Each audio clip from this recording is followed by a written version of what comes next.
banquete espiritual, muito louvor, muita palavra de Deus, né? Deus falando conosco através do pastor. Ontem aniversário da igreja, domingo aniversário do Daniel ontem, né? Quanta emoção. Meus sogros foram embora já na segunda de manhã, meus tios foram embora hoje, né? E a casa está mais ou menos vazia, a casa, né? Nem tanto, mas pensa. E os irmãos participando do louvor, até nos deu ideia de incentivarmos a igreja a cantar mais, amém, irmãos? Apresentar mais louvores. Então, se os irmãos quiserem, fica aí o convite para vocês se prepararem, né? Todo domingo uma música. O irmão Assis já tem uma mais ou menos na manga? Não, Tenho. Isso. O pastor fala em cima da hora assim, deixa os irmãos nervosos. Não, mas quem quiser, irmãos, tá? Ninguém é obrigado. Nem todo mundo gosta de cantar, né? Ou quer cantar, né? Mas você pode louvar de outras maneiras, amém, irmãos? Amém. Vou pedir que você abra a Bíblia em Gálatas 5:22. Nós vamos, se Deus quiser, finalizar a parte do assunto de mansidão antes dos motivos de oração. Gálatas 5:22.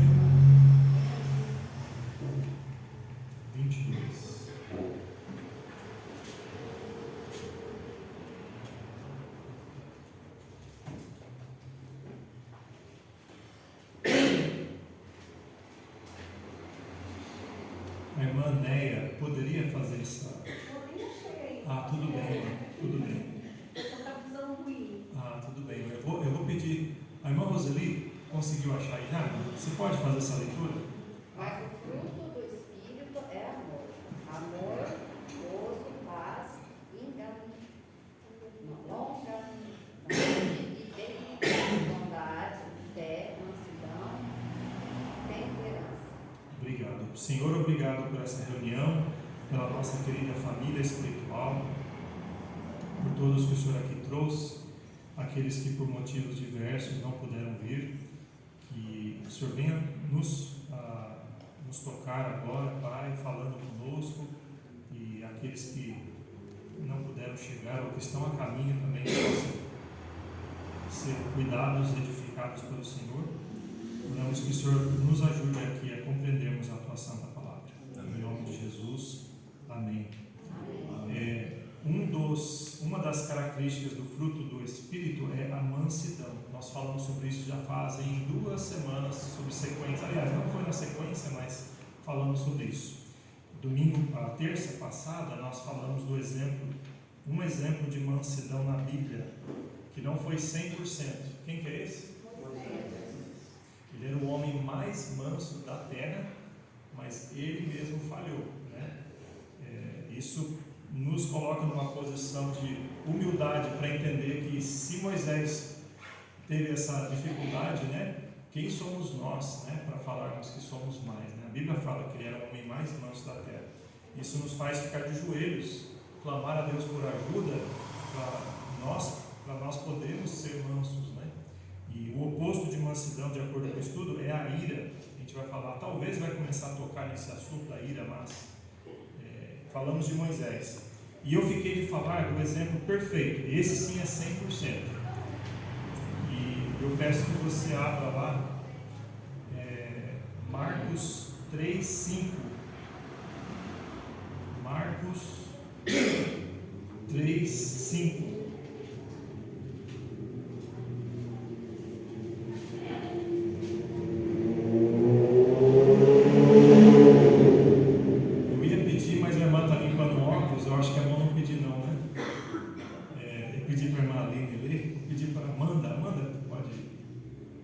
Marcos 3:5. Olhamos ao redor com ira, entristecido pela dureza de seus corações, disse ao homem: estende a tua mão. E ele a estendeu, e a sua mão foi completamente restaurada como a outra. Muito bem. Um dos milagres de Jesus Cristo se depara com a necessidade de um homem de ser curado e com a frieza dos que não queriam a cura ou que se opuseram à cura. E interessante que Jesus sempre tinha aqueles religiosos ao redor dele, que ao invés de ficar feliz com a bênção, eles ficam criticando ele, né? E aqui diz, né, o que a irmã acabou de ler, que olhando para ele eles ao redor com indignação. Essa palavra, irmãos, é a palavra, né, do grego, orge, que quer dizer ira.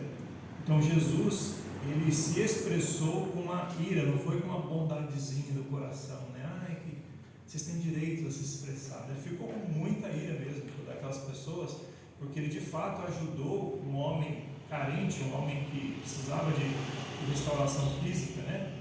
E ele fez isso por causa da dureza do coração daqueles homens, né? E aí ele falou para o homem, para o enfermo, né?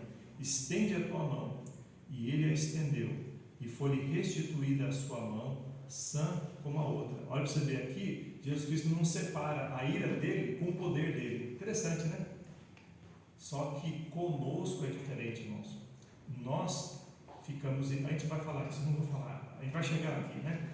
Mas nós não conseguimos fazer assim como Jesus fez, porque nós temos uma dificuldade muito grande, uma dificuldade que foi adquirida quando nós, por herança de Adão, né? E por sermos pecadores.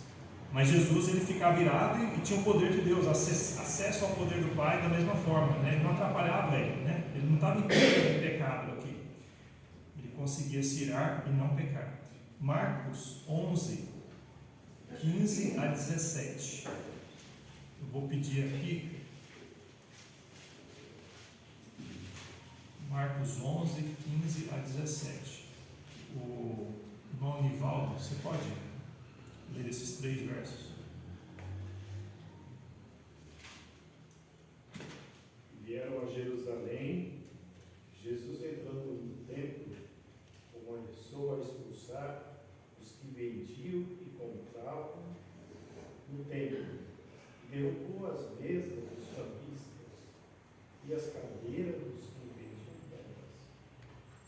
E não consentia que alguém levasse algum vaso do templo.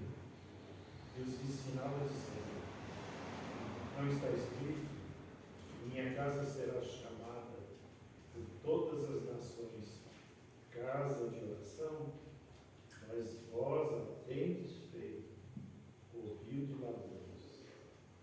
Bem, então essa cena ela é repetida em outros evangelhos, né? O evangelho de João, capítulo 2 também, pelo menos, eu não sei se de Mateus vai falar também disso, ou Lucas vai, mas com certeza João capítulo 2.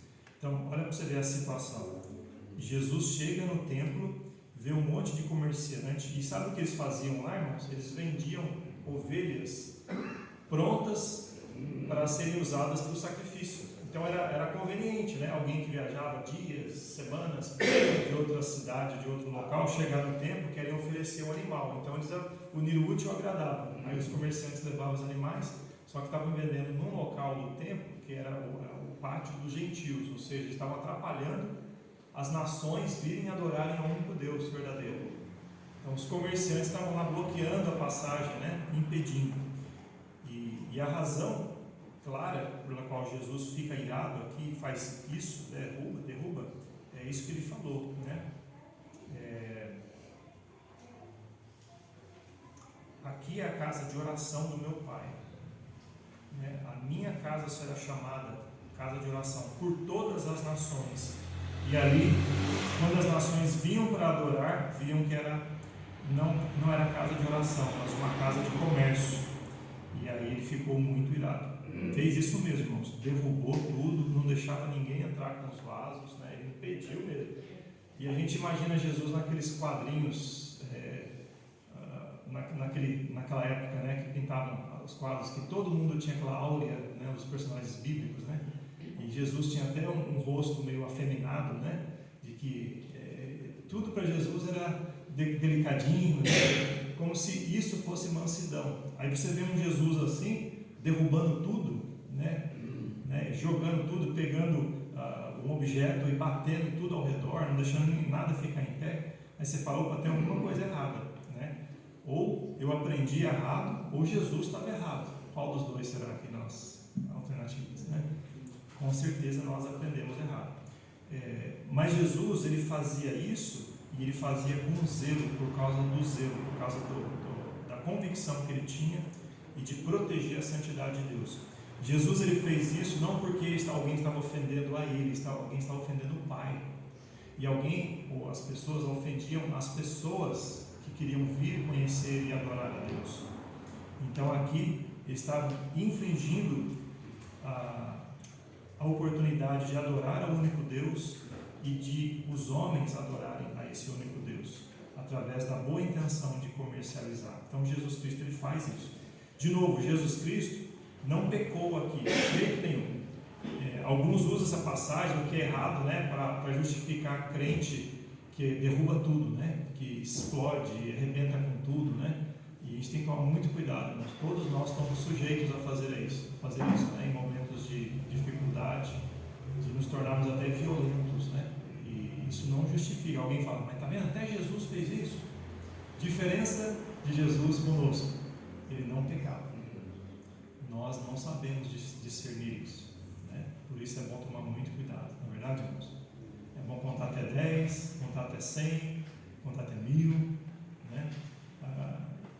E diferente com Jesus. Alguém abre em Mateus 11, 29. Mateus 11, 29.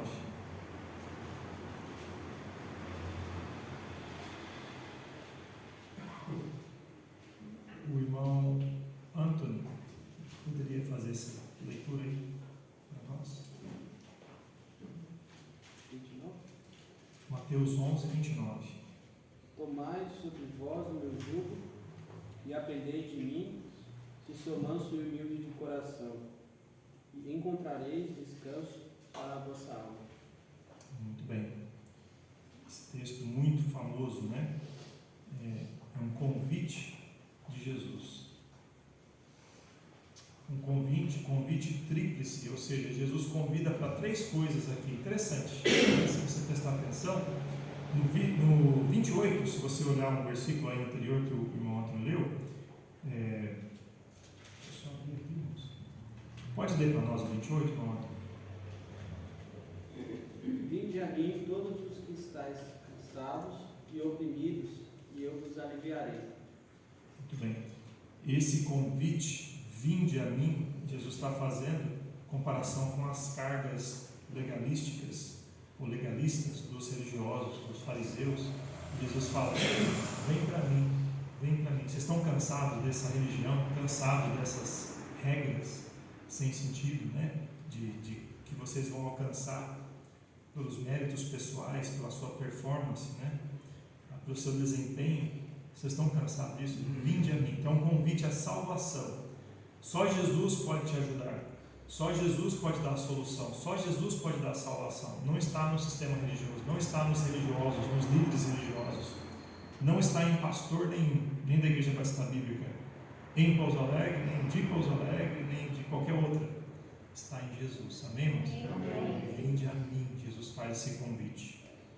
Então, convite para a salvação. O segundo convite está no 29, na segunda parte. Aprendei de mim. É um convite ao discipulado, ou seja, não só venha para ser salvo, mas olha o que eu estou fazendo, olha como eu vivo. Aprenda como que eu penso, né? Andar com Jesus, né? Obedecer a Jesus, seguir os passos de Jesus. A vida cristã, irmãos, é isso. Não é só você falar, eu quero ir para o céu, levanta a mão e depois vai viver como quer. Não. Eu vou andar com Jesus, é um compromisso com o meu Salvador. Ele é o meu Salvador e Ele é o meu Senhor. O Senhor Jesus, que sempre reinou, que vai reinar para sempre, Ele é o Senhor da minha vida agora, né? Eu o recebo para me salvar e eu o sigo para eu andar, para eu viver, discipulado, aprender de mim. E no começo do versículo 29, né? Tomai sobre vós o meu jugo. Está falando para você trocar os seus pesos, suas cargas, seu sistema de obras por um serviço que faz sentido. Você servir a Jesus. E qualquer sacrifício que você pensa que é servir a Jesus, não é um sacrifício, é você fazer por amor. Você fala, Senhor, eis-me aqui, eu estou aqui. O que o Senhor quer que eu faça? Né? Todos aqueles que se renderam a Jesus como Salvador foram vasos de honra, vasos úteis para a glória do Senhor. a fé dessas pessoas não é uma fé teórica, é uma fé prática, é uma fé viva, é uma fé que cria braços e pernas e glorifica a Deus. Tomai sobre vós o meu jugo. Então é uma troca, convite tríplice para a salvação, para discipulado e para o serviço. Então Jesus fala: vem para mim, vem para mim. E por quê?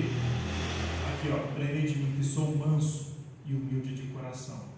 Então, o mesmo Jesus que ficou indignado quando ele teve crítica na sua cura, na cura a um paralítico, ele também expulsou os cambistas de forma irada, e ele falou: eu sou manso.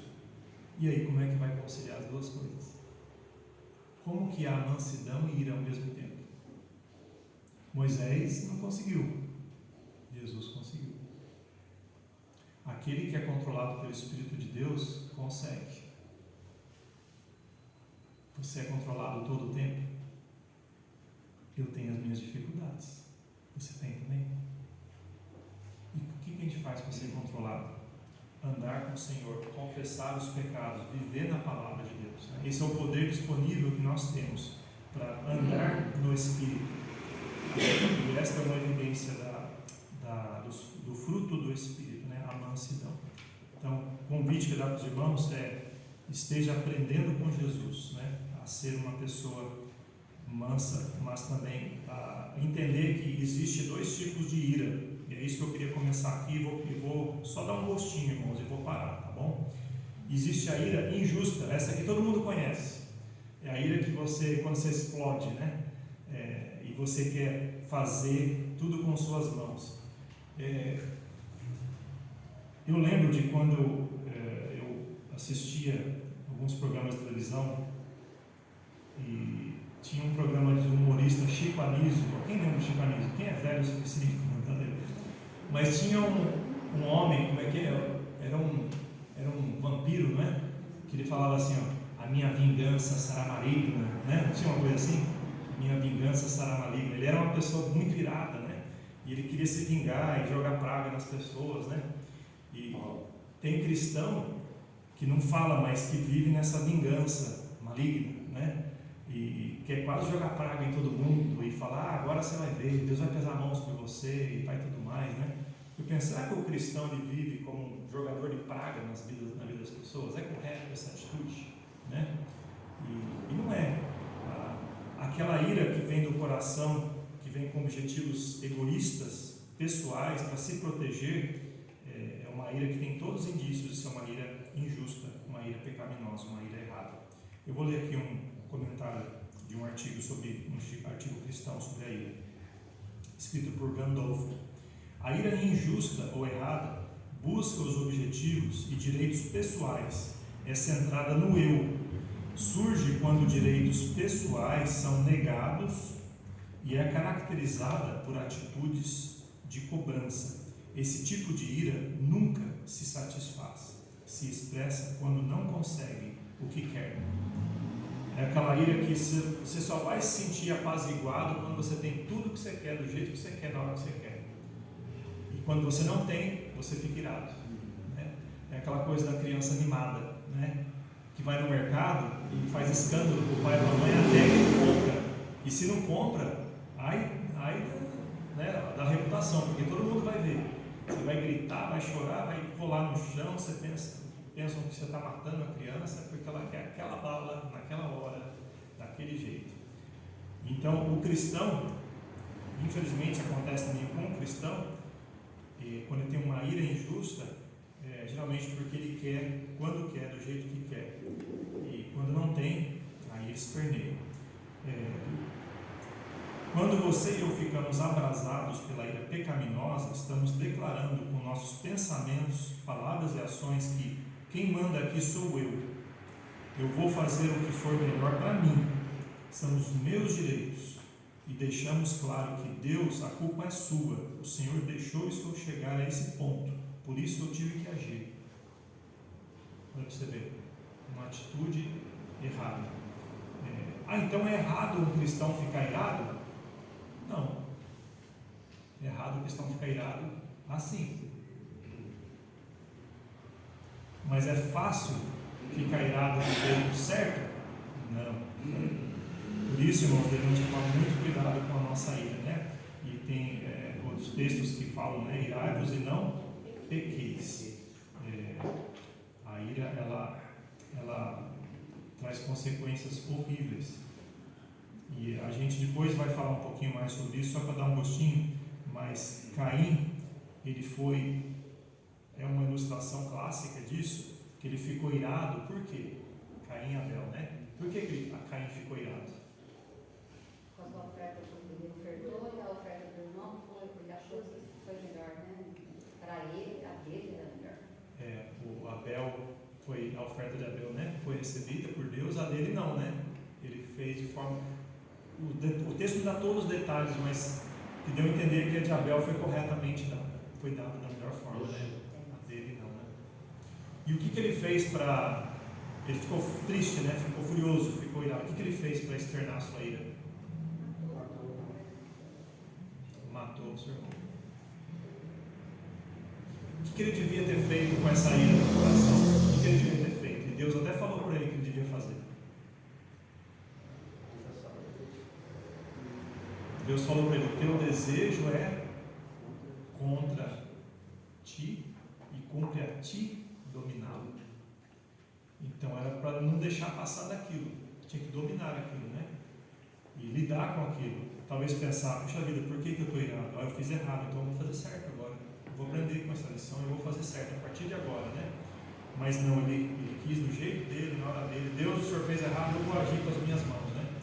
E o cristão, muitas vezes, ele age assim, irmãos. Nós agimos assim, a gente toma decisões, a gente fica irado, às vezes, com coisas certas, né? A gente vê coisa errada acontecendo no mundo, a gente fica irado. Eu fico muito irado, irmãos. Eu tinha vontade de resolver tudo, né? Mas eu penso, qual que é o melhor jeito de resolver, né? E aí vem o poder do Espírito Santo para falar: ó, vai até aqui, daqui não passa, né? Então, vamos falar mais sobre isso semana que vem, se Deus assim permitir, tá bom, irmãos? Mas é um assunto bem importante, bem relevante para a nossa vida. Que sejamos mansos a exemplo do nosso Salvador Jesus. Amém, irmãos? Amém. Muito bem. Vou pedir para o irmão Dácio nos ajudar com os motivos de agradecimento e também de pedidos.